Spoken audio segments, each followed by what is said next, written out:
Bueno, me presento. Mi nombre es Verónica Fuentes Cáceres. Yo soy académica de acá de la Facultad de Economía y Negocios.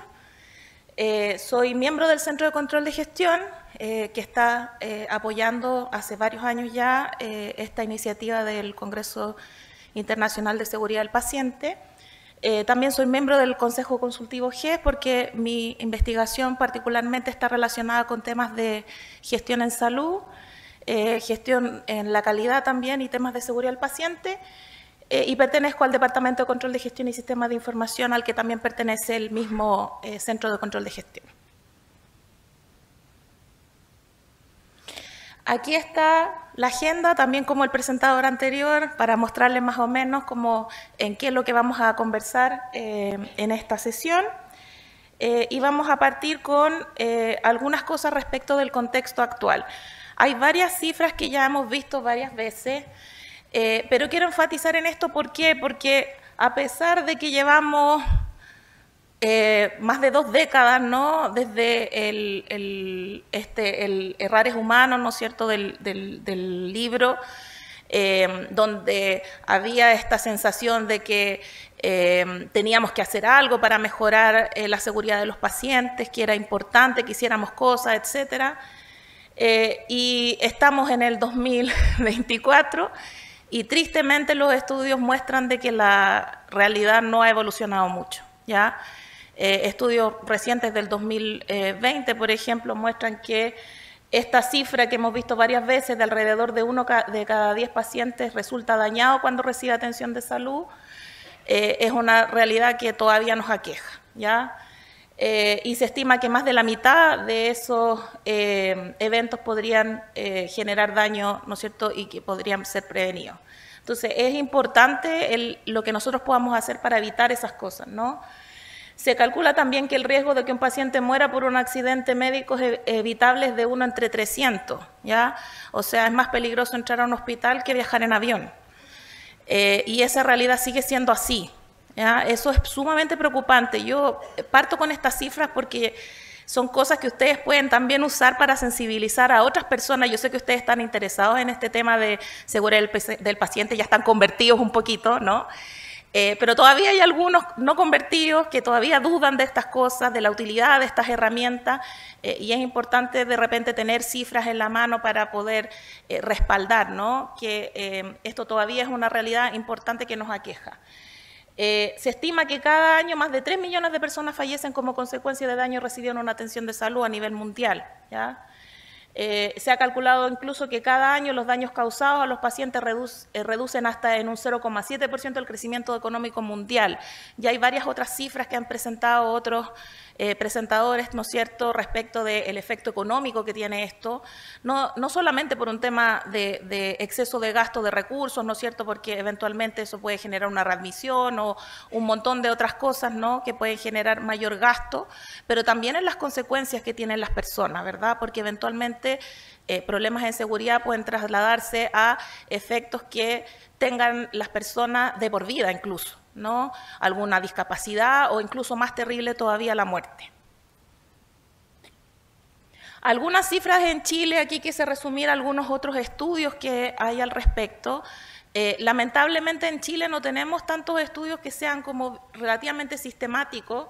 Hay algunas cosas, como por ejemplo, un estudio que encontró que 31 de cada 500 pacientes de una clínica privada sufrieron un acontecimiento adverso, y que los más frecuentes fueron complicaciones de la cirugía o de procedimiento, errores de medicación y retrasos en el diagnóstico. Los errores de medicación parece ser algo transversal, ¿no es cierto?, que a nivel mundial es una de las principales causas de problemas.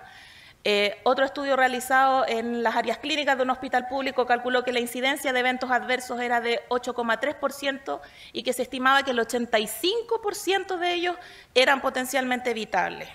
O sea, esas cifras nos deberían despertar, ¿no es cierto?, respecto de todo lo que nosotros realmente podemos hacer al respecto. Otro estudio nos dice que en una evaluación de los errores de medicación se descubrió que tales eventos provocaban la muerte de entre 34 y 111 personas cada año, ¿ya?, estando especialmente en riesgo los bebés lactantes y los niños pequeños y adolescentes y personas mayores de 80 años. ¿Ya? Ahí tenemos poblaciones vulnerables que eventualmente, ¿no es cierto?, A veces también para ellos es más difícil transmitir, ¿no es cierto?, obviamente que tienen algún problema, sobre todo para un lactante, ¿verdad? Y eso nos puede hacer más difícil pesquisar eventualmente esos potenciales problemas. Entonces, la responsabilidad que tenemos es enorme y en eso vino el interés del grupo de investigación que realizó este trabajo de investigación que estoy presentando ahora. Y para eso quiero un poco explicar un poco a qué se refiere el índice de prioridad de riesgo y el análisis modal de fallos y efectos, que fue un elemento esencial que nosotros ocupamos en nuestra investigación. Primero que todo, lo más importante de tratar de cambiar un poco el switch es entender que un enfoque sistémico de la seguridad del paciente es lo que nosotros tenemos que tratar de lograr, ¿ya?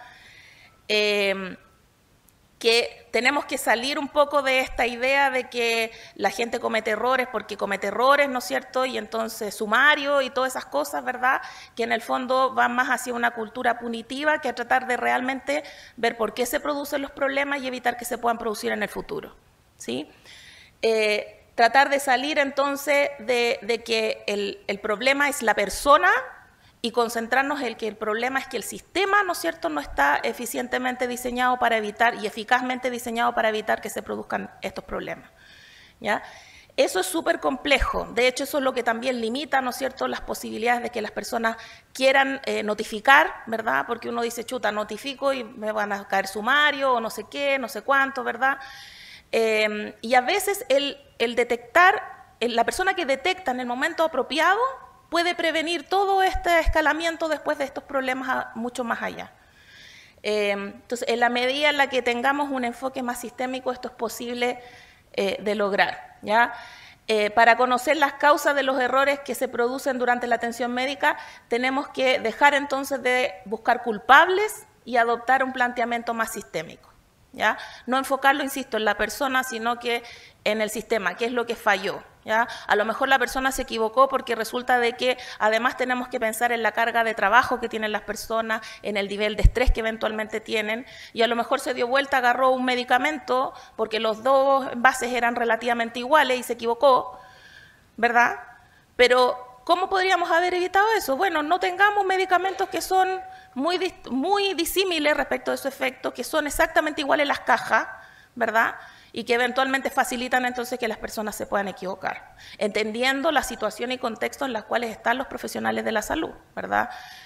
Donde tienen a un paciente que a lo mejor está de emergencia, ¿no es cierto?, se está desangrando, etcétera, entonces hay que actuar rápido y eso eventualmente también puede producir problemas. Este cambio de enfoque entonces nos podría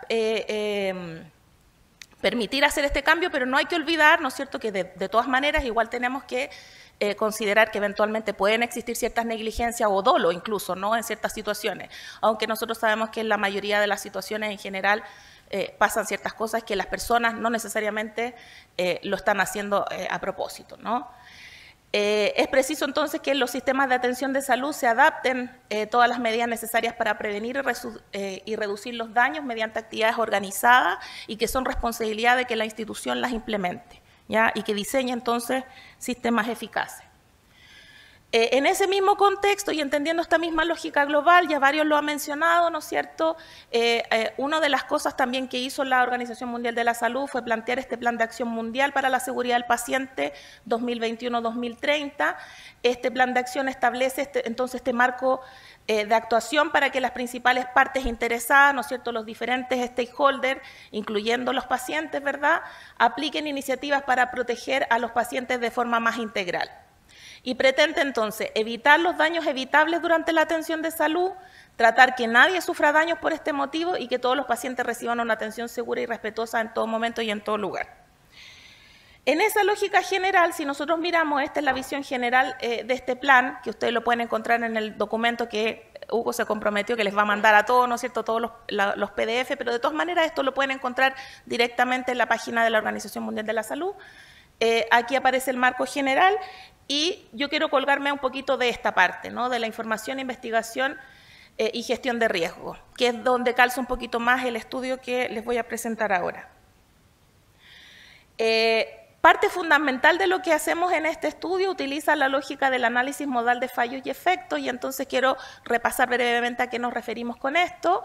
Esto no es algo nuevo, no es algo que apareció en la salud, sino que es algo que inicia en la década de 1940 en el ejército estadounidense, ¿verdad? Y que luego se ha utilizado en diferentes industrias, se ha ido transitando, ¿no es cierto?, en diferentes industrias de manufactura a servicio, e incluso llegando, ¿no es cierto?, a la salud, y es un método paso a paso para identificar todos los posibles fallos en un diseño, ¿verdad?, en un proceso de fabricación o montaje, en un producto o servicio, etcétera, ¿ya? Y por eso es una herramienta habitual que se utiliza en análisis de procesos, ese es el enfoque global que tiene, y tiene dos conceptos básicos, que es el modo de fallo, que se entiende como las formas o modos en que algo se puede fallar. Entonces yo miro el proceso y digo, ya, ¿qué puede salir mal aquí? ¿No es cierto? Y entonces los fallos son cualquier error o defecto que especialmente afecten a los clientes o en el caso de la salud, ¿no es cierto?, a los pacientes, y pueden ser potenciales o reales. Y eso es importante también porque uno puede reconocer que algo a lo mejor podría ocurrir, ¿no? Y entonces puede poner salvaguardas para eso también. Y en el análisis de efectos se refiere a la consecuencia que eventualmente estos fallos podrían generar, ¿ya? En esta lógica generalmente se usan matrices como esta, ¿ya? Este es el formato típico donde se determina la función, esto está focalizado en los procesos, ¿no es cierto? Se establece cuál es el potencial fallo, ¿no es cierto?, los potenciales efectos, y se establece la severidad, ocurrencia o frecuencia y la posibilidad de la detectabilidad, siempre me cuesta decir esa palabra, de un posible fallo, ¿ya? Y luego también entonces para poder eventualmente rankear y gestionar entonces esto en términos de priorizar, se utiliza lo que en inglés se llama RPN y en español le llamamos IPR, que es el índice de prioridad, de riesgo, ¿ya? Fíjense que en esta matriz, entonces, además, después de eso, con eso se puede rankear y luego después se pueden establecer acciones recomendadas para cada cosa, ¿no es cierto? Y establecer después si se hicieron las cosas o no, ¿ya? O el nivel de avance. Ahí están marcados, entonces, los puntos de severidad, frecuencia u ocurrencia y detectabilidad. Y entonces el índice de prioridad de riesgo, o IPR, se calcula como la multiplicación de estos tres conceptos. Entonces, la gravedad se refiere, ¿no es cierto?, a la gravedad de la falla, entre comillas, ¿no?, de la falla relacionada a que se está evaluando, y generalmente se usa una escala entonces de 1 a 10 para rankear eso, donde 1 es el menos y 10 es el más, ¿ya? La frecuencia similar también se rankea de 1 a 10 y tiene que ver con es como la probabilidad de ocurrencia, ¿no? O sea, qué tan eventualmente posible es que ocurra esta falla. Y la detección tiene que ver con la capacidad que el sistema tenga de detectar, ¿ya? Y funciona entre comillas al revés, porque es más terrible, entre menos es posible que el sistema detecte ese error, o sea, que pase colado, entre comillas, ¿no?, hablando más coloquialmente. Y entonces el IPR es la multiplicación de los tres factores y eso nos permite ponderar, ¿no es cierto?, porque a lo mejor hay algunos fallas que podrían ser muy graves, pero tienen muy poca probabilidad de ocurrencia y el sistema lo puede detectar muy bien, entonces eso baja su prioridad en términos de gestión, ¿ya? Y así entonces podemos ver que en las diferentes combinaciones esto nos permite rankear adecuadamente dónde centrar nuestra atención primero, ¿ya? Y ahí entonces está el famoso IPR, que se calcula así, entonces nos permite obtener esa información. Y esta lógica, ¿no es cierto?, viene del modelo queso suizo, que ya varios lo han mencionado, aquí yo se los muestro más el diagrama, ¿no es cierto? Entonces la idea aquí es que el sistema tiene que poner cortapisas, ¿no? Entonces piensen que cada uno de los pedacitos de quesito que están ahí son como las cortapisas, ¿verdad?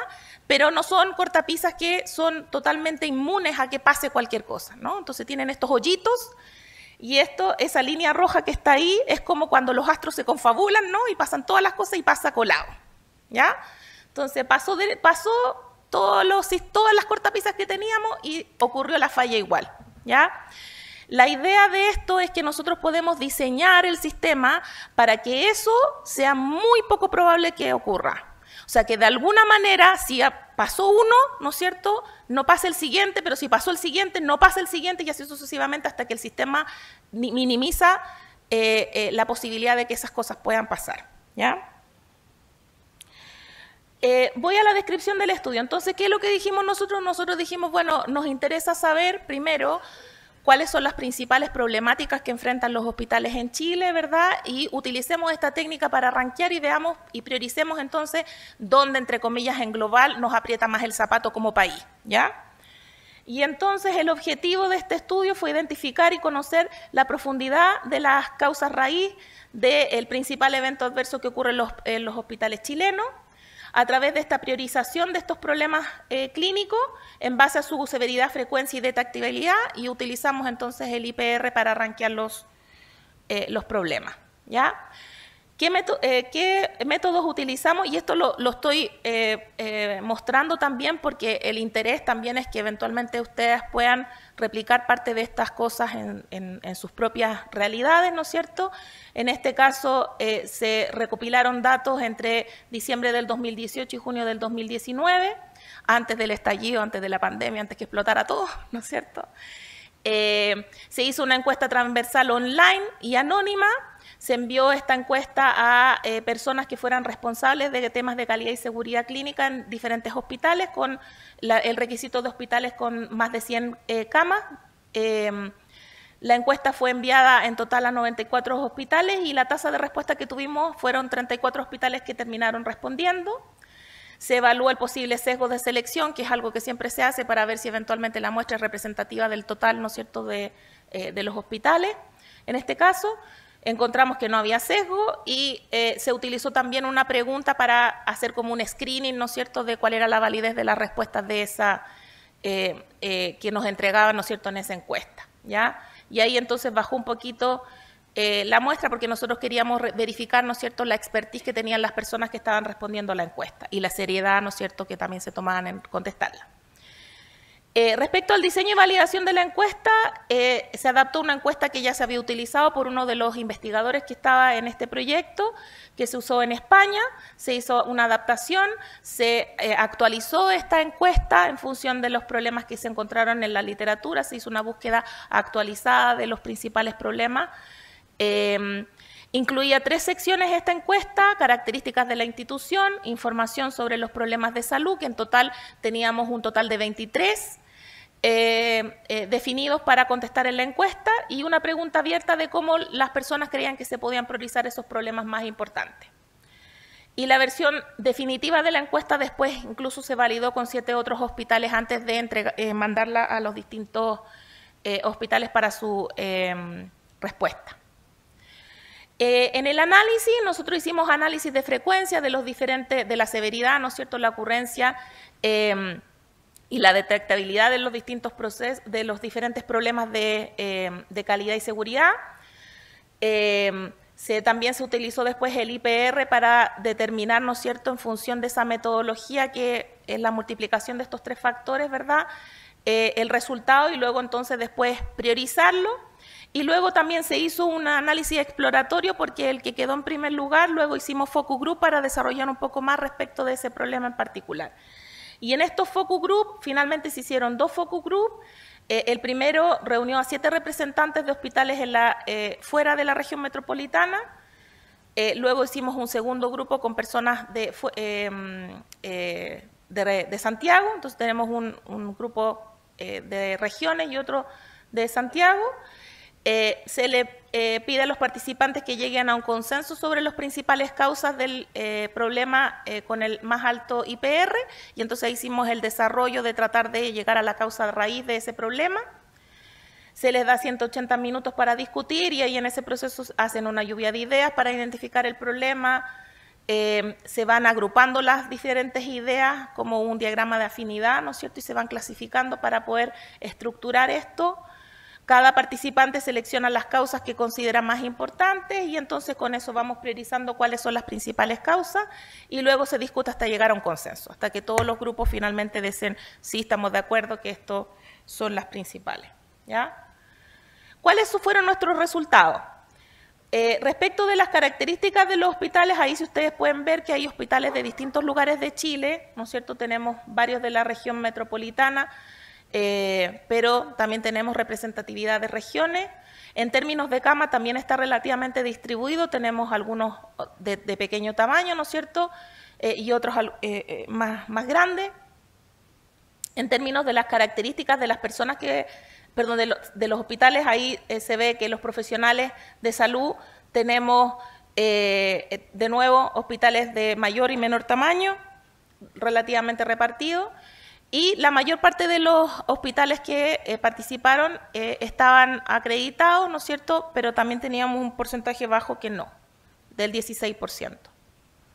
Respecto de las características de los encuestados, si ustedes se fijan, ahí tenemos varios rangos etarios, incluso personas de menos de 30 años.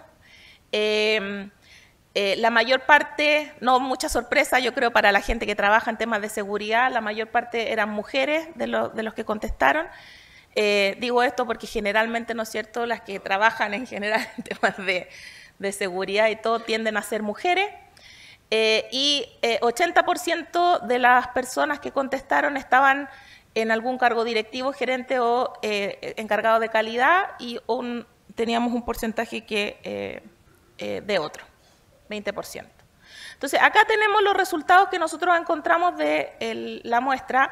Fíjense acá que está el ranking, ¿no es cierto? Está la variable que permite más o menos vislumbrar en qué se refiere el problema de calidad y seguridad. Y, sorpresa, sorpresa, ahí están los tres más relevantes en función de la prioridad a nivel nacional, ¿ya? Tenemos que comunicación de interprofesionales ineficaz es el número 1, la falta de liderazgo para abordar los problemas de seguridad que se repiten con frecuencia es el segundo, y luego la resistencia a los antimicrobianos por uso inadecuado de antibióticos, ¿ya?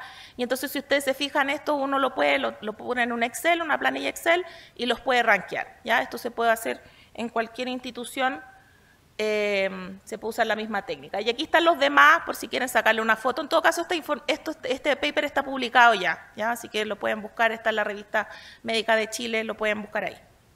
Está en inglés, pero entonces aquí lo pueden sacar una foto para que lo vean la versión en español. Y ahí están los 23, ¿no? Los 23 problemas todos rankeados de lo que nosotros encontramos que eran los más prevalentes en la literatura.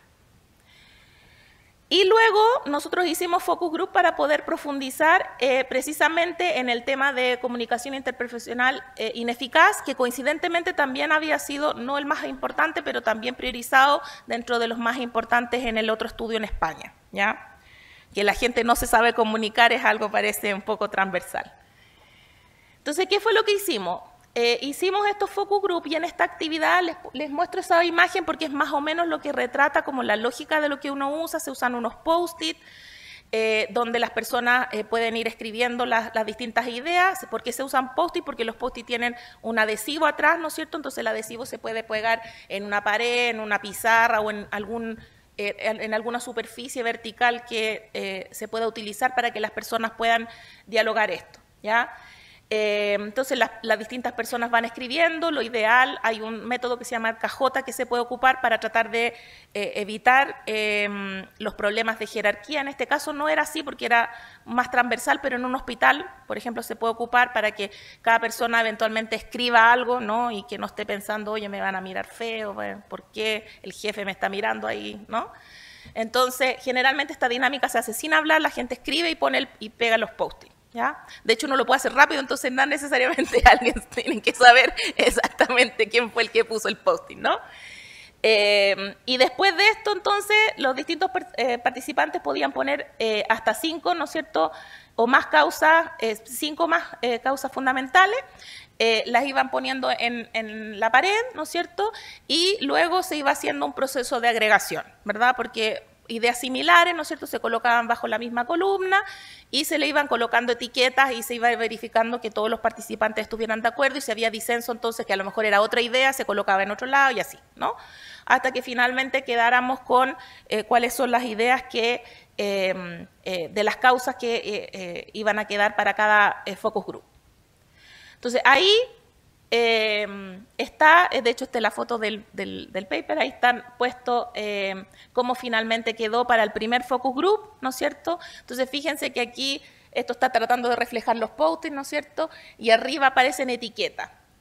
En algunos casos no es necesario una etiqueta, ¿cierto? Porque es solamente una idea, ¿verdad? Y en otros casos sí es importante la etiqueta, por ejemplo, en el caso de la distracción, porque lo que estaba ahí, digamos, directamente escrito en el post-it no era tan representativo de lo que realmente la persona quería decir, ¿no?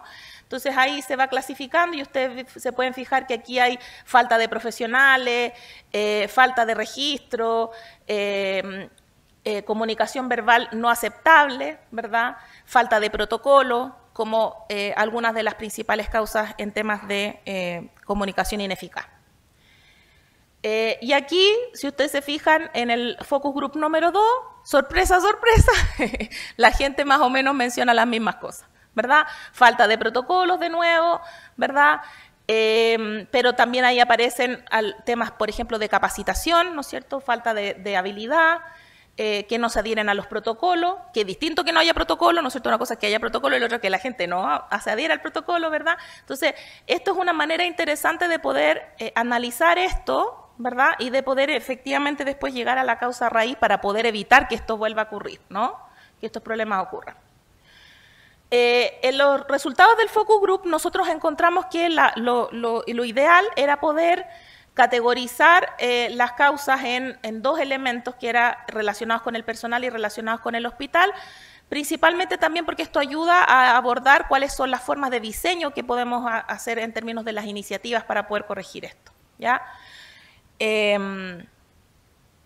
Y en términos entonces finalmente de la discusión de los resultados, yo creo que es súper importante volver a relevar que el tema de los problemas de seguridad del paciente no solamente son un problema para el paciente que eventualmente tiene el daño y para las familias de esos pacientes, sino también para las personas que eventualmente están involucradas, que es lo que es el fenómeno de la segunda víctima. Entonces, también aquí hay un tema importante porque a nadie le gusta, o sea, la gente no necesariamente a propósito, ¿no es cierto?, hace estas cosas y eventualmente el saber que uno le causó un daño irreparable a una persona genera una situación, digamos, compleja para la persona que lo realizó. También hay un efecto en la reputación e imagen, ¿no es cierto?, de las instituciones, además de poner cargas adicionales de costo, que también ya lo han visto ustedes a nivel global, pero también lo podemos ver a nivel de cada institución. Por lo tanto, podemos tener ahorros al momento de invertir en seguridad, en vez de gastar en seguridad. También nosotros nos dimos cuenta que se requieren estos estudios específicos, así que los invito, si ustedes quieren, ¿no es cierto?, hacer estos estudios en sus mismas instituciones para que puedan reportar esta información y tengamos una mejor sensación de cuál es la realidad, ¿no es cierto?, a nivel local. ¿Por qué? Porque nos hemos dado cuenta que hay diferencias incluso en la priorización de cómo en distintos países, por ejemplo en España, no eran exactamente las mismas prioridades, ¿ya? Y eso puede pasar también en distintos otros países. Reconocer también la propia realidad es importante porque así nosotros podemos desarrollar, ¿no es cierto?, soluciones ad hoc a la situación de cada institución. Nos dimos cuenta que existía dispersión en las respuestas, por lo tanto, si bien esto es lo que es el consenso a nivel nacional, no necesariamente corresponde a la realidad local de cada hospital. Y por lo tanto es importante que estas herramientas se utilicen para priorizar, ver la realidad local y enfrentar entonces cuáles son los principales problemas a nivel local. Los problemas de comunicación son habituales en todas las organizaciones y en particular en el sector sanitario. Las habilidades de comunicación entre los profesionales de la salud son la base para la transferencia eficaz de la información, el que la otra persona entienda, ¿no es cierto? No es que yo le dije y el otro a lo mejor entendió cualquier cosa, sino que cómo verifico, ¿no?, que lo que yo dije, la otra persona comprendió esa información, ¿verdad? Y esto es necesario no solamente para la seguridad, sino también, por ejemplo, para la satisfacción de los pacientes. ¿Estamos escuchando a las personas cuando nos dicen cosas o no? ¿Verdad? Los miembros de los equipos generalmente no reconocen todos estos factores, ¿ya? Y ese es un problema al momento de abordar estas problemáticas, ¿verdad? Nadie quiere reconocer de que eventualmente está con problemas, ¿no es cierto?, o que no necesariamente está entregando la información de manera idónea. Y aquí hay un montón de protocolos, no tenemos que inventar la rueda, ¿no es cierto? Hay un montón de protocolos que se han definido para poder definir cómo se puede hacer comunicación eficaz. y bidireccional, ¿no es cierto? No solamente que yo digo, sino que también de vuelta, ¿no es cierto?, me llega la información para poder verificar que la otra persona entendió lo que yo le estoy diciendo. Para reducir errores clínicos a nivel institucional es necesario promover entonces un cambio cultural, eso es súper importante, es lo que transversalmente es con lo que chocamos en todos los escenarios, porque se sigue tratando, ¿no es cierto?, estos problemas como un tema personal más que un tema sistémico. Se focaliza mucho esto en la penalización y eso va en contra de lo que es la cultura de seguridad, ¿ya? Para que realmente haya cultura de seguridad, la gente también tiene que estar segura de que al momento de avisar que hay un error, ¿no es cierto?, eventualmente se va a abordar ese error y no se va a ir a cargo de la persona, ¿sí? Y que entonces se va a abordar esto de manera sistémica y no de manera individual. ¿Y por qué? Porque el objetivo es poder abordar estos problemas antes de que causen un daño, poder ver entonces cuáles son realmente las causas. También aplicar tecnologías como incluso inteligencia artificial nos puede ayudar porque de repente problemas de atención o detectar, por ejemplo, que hay un problema, hay ahora herramientas tecnológicas que nos pueden ayudar en eso. Hay similitudes también en algunos resultados, nosotros encontramos algunas cosas parecidas con otros estudios, por ejemplo, el que estaba en España, pero, como insisto, igual hay que revisar la realidad local porque hay cierta variación. Es importante también que podamos clasificar estas causas raíz para poder entonces diseñar soluciones mejores ad hoc a la situación particular, por ejemplo, en las que están relacionadas con el personal, analizar, por ejemplo, cuáles son los factores conductuales y de motivación que tienen las personas, si son especialmente necesarias soluciones que alerten al personal de los problemas de la falta de comunicación, por ejemplo, en relación con las causas asociadas al hospital. El éxito de estas intervenciones requiere de que haya recursos vinculados a esto, no que, como dicen por ahí, del dicho al hecho hay mucho trecho, ¿verdad? Entonces, donde están las prioridades, están las lucas. Eso tiene que ir también demostrado a nivel institucional, ¿verdad? Y que el compromiso de la dirección también se vea reflejado en la incorporación de estos recursos en presupuestos y en directrices claras. Algunas otras cosas que nosotros detectamos como posibles soluciones propuestas, el aumento de la formación, ¿no es cierto?, de los profesionales de la salud, mejora en las estructuras organizativas y también aumentos de contrataciones de personal, porque a veces los niveles de estrés, ¿no es cierto?, también son los que producen problemas. Incorporar sistemas de seguimiento y sistemas de control. Y por último, el enfoque seguido, ¿no es cierto?, en este estudio, para identificar estas causas raíz podría ser aplicado de forma generalizada. Ustedes lo pueden tomar este enfoque, pueden tomar el paper, pueden tomar la metodología y aplicar la parte, sobre todo la parte, ¿no es cierto?, que tiene que ver con la priorización y los focus group para que puedan, ¿no es cierto?, abordar estas problemáticas directamente en sus instituciones y puedan diseñar entonces formas de evitar que estos problemas finalmente le causen problemas a los pacientes y entonces podamos gestionar el riesgo, ¿no?, y minimizarlo cada vez más. Muchas gracias.